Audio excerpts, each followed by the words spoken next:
Hey everyone, finish watching the next episode of Mystic Knights Divide and Conquer. Two kids free a man on horseback from a bottle washed up on the beach.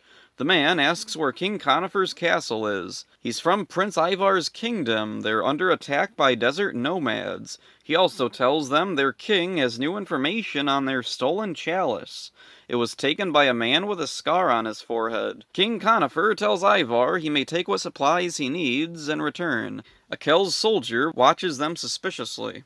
Ivar prepares to leave. The knights offer to accompany him, but he turns down the offer. They have their own kingdom to defend. Ivar makes it to the beach when suddenly Torque appears, and it's revealed it was all a trap. The man from his kingdom was one of the sentinels in disguise. The two kids from earlier see all this going on. In an ensuing battle, Ivar throws Torque. His helmet falls, and Ivar sees he has a scar on his forehead.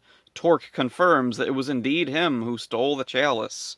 Back at the castle of Kells, the suspicious soldier from earlier collapses. He was being controlled by Miter. Miter summons fog that causes everyone in the castle to fall asleep. Adine alerts Kahad. He seals his room and works on a way to reverse the sleeping fog. Torque, meanwhile, traps Ivar in the bottle from earlier with a magic crystal. Torque then puts a scorpion in the bottle. Angus and Rowan are told there are no ships on the coast. This is suspicious. Ivar should be leaving on a ship at that moment. They go to investigate. They find Torque and the Sentinel. They prepare to battle, but Adine comes to tell Rowan about the sleeping spell. Queen Maeve herself has invaded the castle. Torque tries to use the crystal to trap the other knights in the bottle, but their armor protects them. They free Ivar and the villains retreat. Ivar tells them that Torque is the thief he's been searching for and wants to pursue him, but the others inform him of what's happening at the castle. Ivar reluctantly agrees to help them. At the castle, Maeve and Miter start to argue. Miter wants to be recognized as the one responsible for her magic power, but Maeve stubbornly refuses. Miter makes the fog disappear. The knights corner Maeve, but she teleports away. The occupants of the castle begin to wake up just as Kahad finished an antidote to the sleeping fog.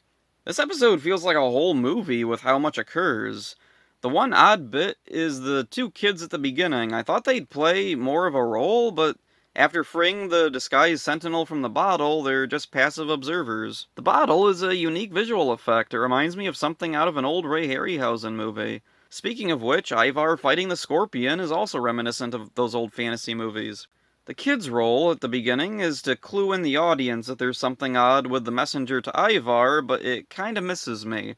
Since so much in the show is weird special effects for the sake of special effects, I thought it made perfect sense that a messenger would travel in a ship that disappears and reappears and shrink to use a bottle to float ashore. It's not any weirder than dragons, fair folk, or magic armor.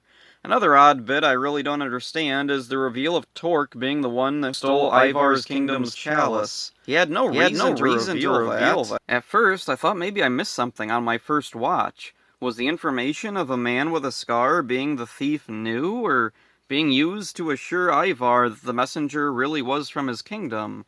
I went back and rewatched the scene, and the way it's presented makes it look like the information of the thief having a scar is indeed new information. So now that I'm confident I'm fully aware on the scene's context, I have to wonder what Torque gains from revealing himself. Of course, he didn't know he'd get his helmet knocked off later, but this still feels like an unnecessary risk. Now he's no longer an incidental target of Ivar, but a target he'll actively pursue. Had he not revealed himself, Ivar may never have discovered the thief's identity. This feels like the kind of reveal Disney's Power Rangers seasons would often do. The most egregious example to me is the Thunder Rangers demorphing for no reason in front of the Rangers.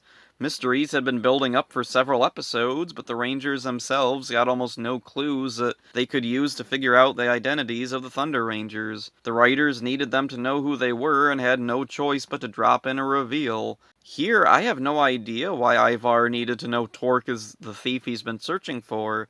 It's not relevant to the plot of the episode. Maeve and Miter have gradually been growing displeased with each other over the past few episodes, and that comes back here in a big way. Miter is so frustrated with Maeve, he outright halts his spell because of her. This was well set up and feels natural. I'm now curious if he'll actively fight against her now. An interesting thing I've noticed with Maeve this episode, I don't think she ever physically was in the castle of Kells. She's unaffected by the sleeping fog, doesn't attempt to kill anyone, and when the knights show up and corner her, she disappears. She's done this before, only appeared as a projection. I'm not sure if that's what was going on here, or if she really could magically teleport herself away. The one thing she does do that makes it seem like she's not just a projection is she can physically interact with King Conifer's sword. Yeah, I don't know. Kahad, unfortunately, doesn't finish his sleeping fog antidote before Miter just stops it. This was a little weird. Kahad serves pretty much no purpose in this episode. I like that he's included, as well as Adine, but they're both inconsequential. This isn't evident until the end, though. During the episode, everything they do fits them and makes sense. Really good episode, and a fascinating one to look into. So that's it for this one. Hope you enjoyed it. See ya.